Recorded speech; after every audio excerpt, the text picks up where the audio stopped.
continue à parler en langue. Et leur dit, c'est lui qui parle en langue. S'édifie soi-même. Mes frères, Dieu nous a donné une solution.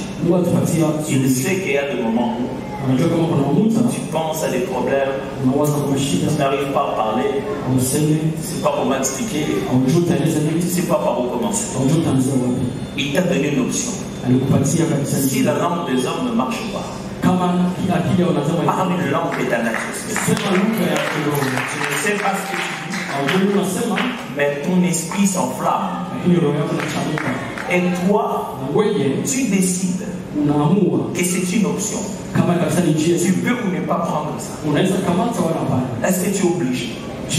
Le Dieu qui t'a placé sur la terre dans les derniers jours, Dieu est en train d'expliquer comment le monde va devenir bizarre. Alors quel est ton plan, Seigneur, dans les derniers jours? Façon de vous aider à repousser tout ça. Je vais répandre de mon esprit sur toute chair. Et vos fils et vos filles vont prophétiser. Les prochains gens vont avoir des visions de texte biblique que Pierre a utilisé pour expliquer le parler en langue le jour de la Pentecôte. Dieu dit en ces derniers jours-là, ma meilleure façon de vous donner de l'ascendance aux esprits des derniers jours, c'est que vous soyez baptisés du Saint-Esprit, que vous parlez en notre langue. Vous dites que vous pouvez être chrétien sans l'Esprit. Comment vous faites ça? Dites, moi j'ai quand même vieilli.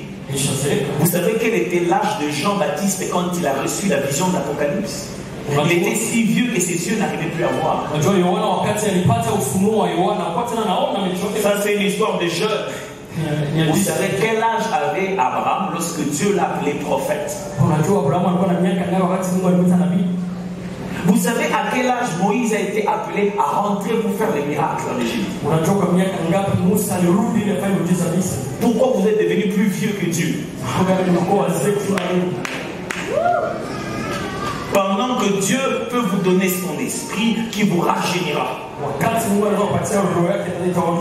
Vous croyez que vous n'avez pas besoin du Saint-Esprit? Mais regardez, on a tous étudié dans la même école, même université. Eux, ils étaient même les premiers de la classe. Ils avaient même les meilleures cotes. Mais malgré ça, ils sont même nés d'une bonne famille. Ils sont quand même allés faire l'occultisme. Pourquoi? C'est que ce monde ici ne se gère pas physiquement, mes frères. C'est qu'à un certain moment, les maths ne marchent pas. La science politique ne marche pas. L'économie, la gestion des entreprises ne marche pas. À un certain moment, pour avoir de l'ascendance dans tout ce qui se passe ici-bas, il faut avoir un esprit supérieur. Toi, quand Dieu te donne cet avantage, toi tu dis, moi je vais seulement prier, venir à l'église et partir.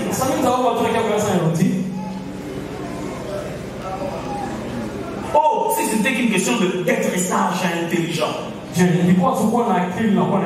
Pourquoi ton patron, prof d'université de son espèce, il passe la nuit à ne pas dormir et à allumer des bougies pour porter une tenue rouge? Pourquoi il fait ça? Qu'est-ce que ça a à voir? Il sait que c'est spirituellement qu'on a de l'autorité. Mais Jésus a dit ceci. C'est ça. Tout ce que vous croyez. Aussi mauvais que sont vos pères, ils vous donnent le pain quand vous demandez, non pas une pierre. Un poisson, non pas un scorpion. À bien plus forte raison, votre Père qui est dans les cieux ne vous donnerez pas le Saint-Esprit lorsque vous lui demandez. Et vous inventez une théorie que tu peux demander à Dieu. Attention, ces choses-là, tu peux commencer à parler des langues des démons. Dieu ne livre pas des langues des démons. Tu ne peux pas aller demander à Dieu de parler en langue.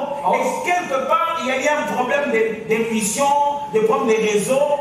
On est tombé de 4G à 3G jusqu'à eux seulement. Et Dieu, pendant qu'il envoyait la bonne langue, les démons ont récupéré ton donné. C'est justement ça ce que Jésus explique. Il dit, vos parents sont mauvais, mais ils donnent quand même. Ils n'ont même pas d'argent. Ils sont basés sur la conjoncture. Les dollars montent ou montent pas, mais ils te font nourrir. À combien plus forte raison le Dieu à qui rien ne peut résister? Et ça, c'est quand tu as des